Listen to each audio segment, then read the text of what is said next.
Hi Leute, Moin. wir haben heute ein sehr interessantes Thema für euch und das Thema ist Bewusstsein und Bewusstseinsarbeit und wir wollten da mal kurz mit euch drüber sprechen. Was sagst du dazu, Luca? Also, der Grund, warum wir darüber mit euch sprechen wollen, ist folgender. Wir sitzen hier gerade an so einem wunderschönen Ausblick und sehen da die Gesellschaft vor uns. Und vielleicht ist das dir auch schon so gegangen, dass du irgendwie gemerkt hast, dass da schon so eine Spaltung in unserer Gesellschaft ist. Und wir und ein paar andere sind der Meinung, dass das wahrscheinlich was mit dem Bewusstsein zu tun hat, weil wir leben ja in einer Welt aus Bewusstsein. Und deswegen ist Bewusstseinsarbeit so wichtig. Ja, das sehe ich ganz genauso. Und ja, die Spaltung, wie Luca schon gesagt hat, wird immer größer. Sprich, Christen glauben an den einen Gott, Muslime glauben an den anderen Gott, aber eigentlich glauben alle an den einen Gott, aber irgendwie vertragen sie sich ja nicht. Das ist ja nur ein Beispiel. Aber wir haben ja auch Krieg.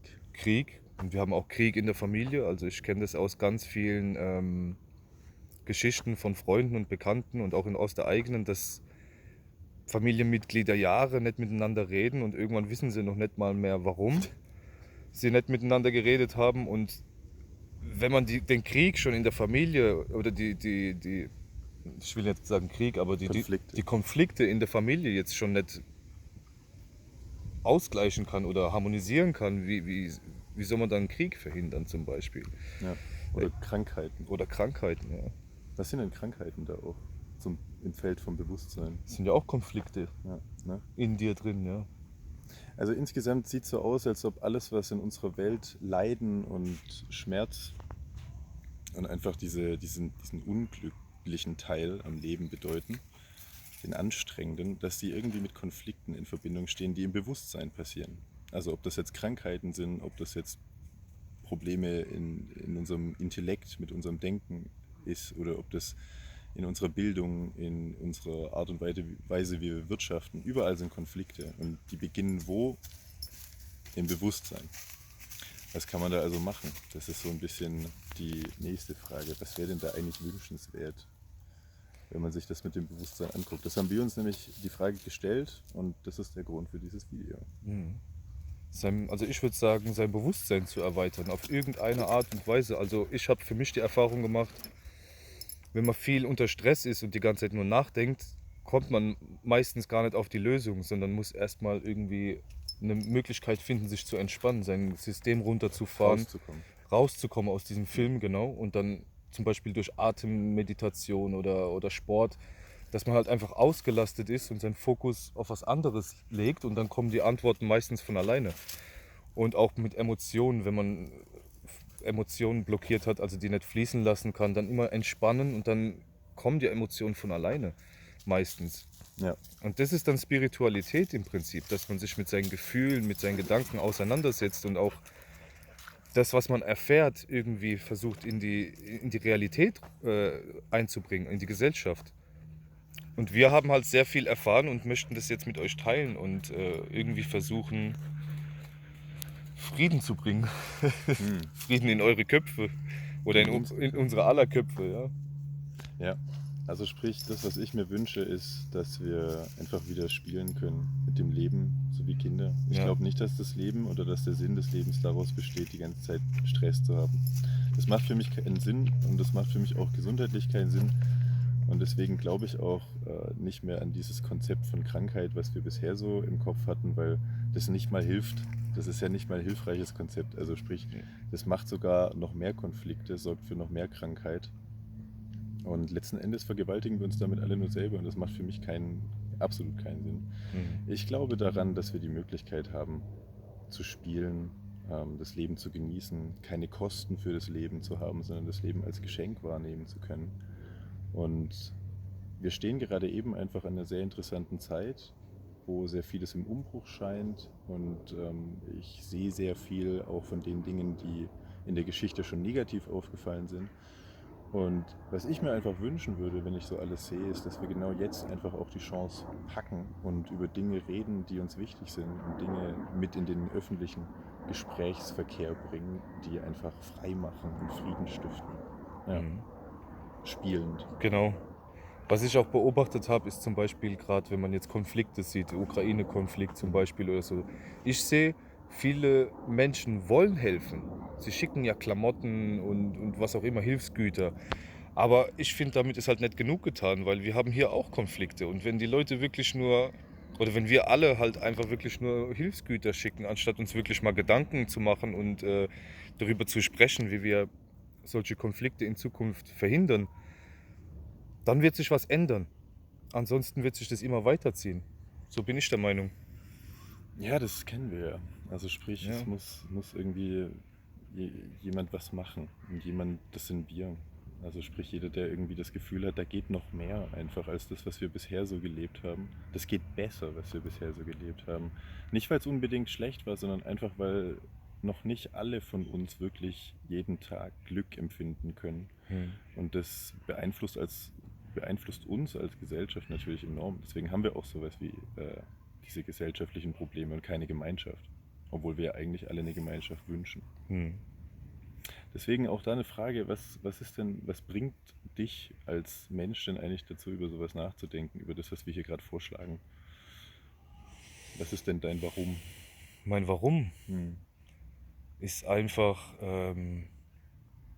da ich sehr viel gelitten habe in meinem Leben, also wirklich mir selbst Schuldgefühle eingeredet habe oder kleinhaltende Gedanken hatte oder auch Emotionen, die ich nicht erklären konnte, bin ich dem halt auf den Grund gegangen und habe halt versucht, Lösungen zu finden. Und die Schulmedizin hat mir halt keine Lösungen geboten.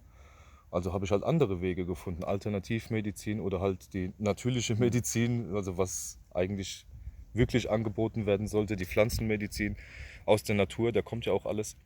Und dann habe ich einfach Erkenntnisse gekriegt, Hm. dass das, was wir leben, einfach ungesund ist für uns. Also es ging natürlich Stück für Stück, dann hast du eine Depression und deine Seele sagt dir im Prinzip, okay, du darfst jetzt was ändern und dann halt, muss man halt rausfinden, okay, was tut mir gerade nicht gut. Und halt Stück für Stück aussortieren sozusagen. Und dann irgendwann hat man Hm. sein wahres Leben so erstmal gefunden und dann wird sich aber trotzdem immer wieder was ändern. Ja. So, und ich würde sagen, wir zwei haben einfach sehr viel erfahren in unserem Leben und haben das auch reflektiert und verstanden, was schief läuft in unserem Leben.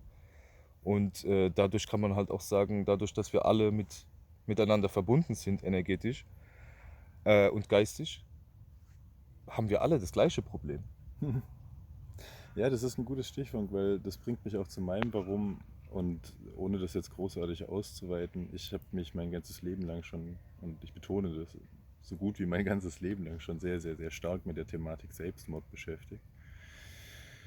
Und insgesamt ist mir mittlerweile einfach aufgefallen, dass solche Gedanken wie ich würde am liebsten verschwinden oder ich wäre gar nicht hier, die sind schon irgendwie Thema Selbstmord oder die Verneinung der eigenen Existenz, sagen wir es mal so. Und wenn du danach mal fragst und wenn du danach mal die Gesellschaft fragst und feststellst, dass eigentlich jeder in unserer Gesellschaft bis Mitte 25 schon mindestens mal eine Handvoll von solchen Gedanken hat, du also im Querschnitt sagen kannst, jeder von uns denkt sich bis zum ersten Viertel des statistischen Lebens mal weg aus dem Leben, dann läuft einfach komplett grundsätzlich was schief in unserer Gesellschaft, weil das Leben sollte florieren, oder? Also Mhm. wenn du dich umschaust und den Biorhythmus siehst und siehst, wie die Sonne auf und untergeht und alles seinen natürlichen Flow wächst, ne, wie irgendwelche Leute im Wald ihren Dingen nachgehen, ähm, dann sollte Selbstmord einfach kein Thema sein. Das ist irgendwas, was gar nicht hierher gehört einfach. Und Ja. das ist aber hier, es ist eine Realität, die offensichtlich jeder von uns ab und zu mal im Leben hat und da sollte man mal drüber sprechen, weil das ist, denke ich, nicht natürlich und damit wahrscheinlich auch nicht gesund. Für mich war es das zumindest nicht und deswegen Mhm. habe ich dann auch die Erfahrungen gemacht, die ich machen durfte und bin jetzt eben hier und denke mir, okay, das geht besser, wir können da noch was machen, also da geht noch was. Mhm. Ja. Was sind denn so Strategien, die man da so anwenden kann, wenn man in so einer Situation ist, wo man sagt, vielleicht sehe ich jetzt einfach auch gerade kein Licht vor mir oder vielleicht sehe ich so ein bisschen Licht, aber ich komme da halt irgendwie gefühlt nie an. Was würdest du da sagen? Also gerade auch in Bezug auf Spiritualität. Also ich schaue mir dann immer gerne solche Videos an, so wie wir jetzt gerade machen, wo die Leute einfach andere Ansichten aufs Leben haben und andere Perspektiven vermitteln, dass man dann halt auch wieder Mut bekommt. Weißt? Weil manchmal verliert man einfach den Mut und denkt sich, ja, das hat doch eh alles keinen Sinn. Ja. Ist auch mal ein befreiender Gedanke, wenn du einfach mal sagen kannst, okay, es macht auch alles keinen Sinn. Ja, aber die Gemeinschaft, also wenn man jetzt Leute hat, die an einen glauben, an die Vision, die man hat, dann stärkt es einen den Rücken Ja. wieder, wenn man Macht es Mut. wenn man den Mut verliert, genau. Ja, absolut. Ja. Ja. Ja, ich denke auch, also gerade da einfach das Thema Spiritualität für jeden, der vielleicht berührungsempfindlich ist oder der einfach vielleicht auch Angst vor dem Thema hat oder glaubt, das wäre nichts für ihn. Ich bin der Meinung, dass wir alle wissen, dass es irgendwie sowas wie eine Hölle gibt. Auch wenn wir nicht an einen Gott glauben oder so, wissen wir, das Leiden kann noch mehr werden. Und das muss nicht sein. Und Spiritualität ist für mich einfach so eine Art von Strategiekatalog, wo du dir für deine Bewusstseinsarbeit einfach die Strategien rauspicken kannst, die dir helfen können. Und damit Ja. ist es für mich einfach auch irgendwie sowas wie eine Religion, die für mich auch eine Art von spirituellem Lehrweg vorgibt. Aber das muss nicht meiner sein. Hauptsache, ich habe aber einen. Weil ungläubig ist letzten Endes genau die Art von Charaktereigenschaft, die wirklich nur noch so ist alles scheiße. Weil du brauchst nicht viel, um die Realität so zu sehen, wie sie ist. Und sie ist was absolut Wunderschönes und was Besonderes. Und daran kann man glauben. Man kann daran glauben, dass es schön und besonders und einfach auch gut ist. Einfach auch gut sein kann für alle. Und das ist es im Moment noch nicht. Es ist noch nicht im Moment gut für alle. Und genau deswegen sollte man vor allem, wenn man irgendwie sowas wie eine Spiritualität hat, mal drüber nachdenken, welchen Beitrag man zu diesem Gesamtwohl beiträgt. Vor allem in so Zeiten mit Globalisierung und Internet und Digitalisierung, wo du eigentlich wirklich einfach auch mal einen Beitrag machen kannst, posten kannst. Ne? Ja. Einfach irgendwas der Gesellschaft zurückgeben mit dem, was man gelernt hat. Ja. Exakt. Und wenn es nur Mut oder Vertrauen daran ist, dass es einfach was Gutes in Genau. der Welt ist. Ja. Oder zum Beispiel, wenn man irgendwelche Posts sieht, die zum Beispiel auch kommentieren im Internet, sagen, Du wurdest hey, gerade angegriffen von der Natur. das ist okay. Wenn man dann irgendwelche Posts sieht im Internet oder Videos, die einem gefallen, dann wirklich auch kommentieren und sagen, hey, super, weiter so, ihr macht das klasse. Und da kriegen die Leute dann auch wieder Mut. Und wenn dann zum Beispiel Hasskommentare kommen, dann verlieren sie halt den Mut, weil sie denken, ja, es will ja eh keiner hören. Und Ja, ist eine ganz arg fiese Wirkung auf Kinder auch, wenn du ja, beispielsweise sowas sagst wie, nee, glaube ich nicht. Dann ist so direkt erstmal eine ganze Welt und so ein Traum von so einem Kind zerstört. Und viele von uns sind ja in erwachsenen Körpern, aber innerlich auch noch Kinder. Und dann haben sie mal eine gute Idee. Und dann kommt gleich so ein Miesepeter, so ein enttäuschter Idealist, der behauptet, Realist zu sein. Gibt es ja die ein oder anderen da draußen.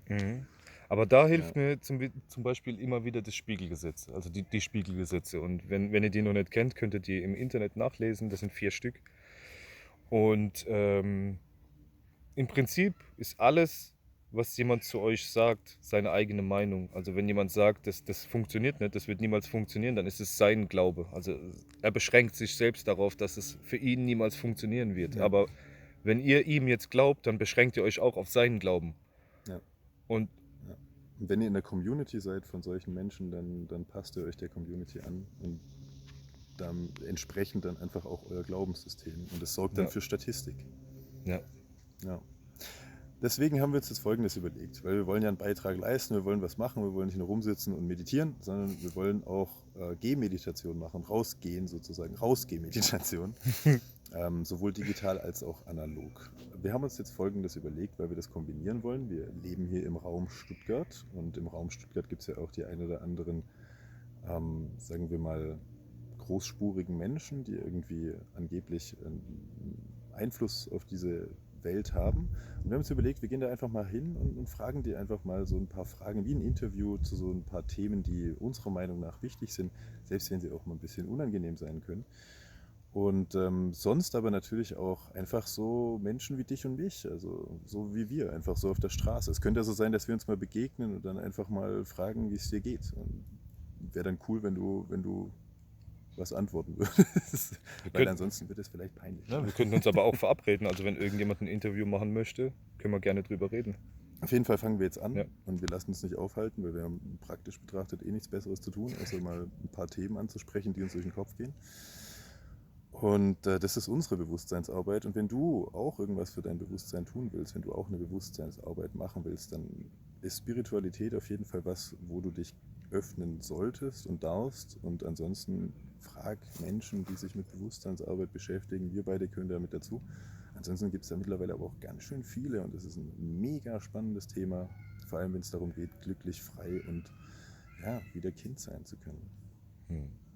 Gerade in dem Moment das Kindergeschrei, oder? Ja. Perfektes Timing. Die Synchronizität läuft wieder. Ja. Danke. Ja, lässig. Also vielen Dank fürs Anschauen. Schön, dass ihr dabei wart. Wir hoffen, dass das Video natürlich maximal viral geht, aber eigentlich wollen wir es nicht, weil wir wollen den Fame nicht.